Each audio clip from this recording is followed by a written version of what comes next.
Po yung area ng EcoSolvent. Yung 6 feet Argila EcoSolvent machine. Ang status po nito ay good running condition. Ito naman po yung PC nya. Ito naman po yung local disk nya.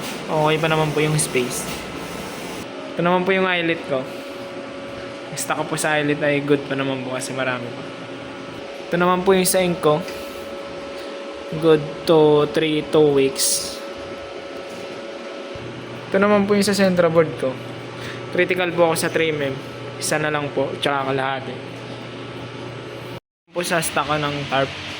Good po ako sa 6 feet, saka sa 4.5. May mga KFC po ako sa Sauyo, tiglilima. Dito naman po sa special media. Medyo magulo po. Pero nakabalot naman po sila lahat. Yun lang po. Thank you.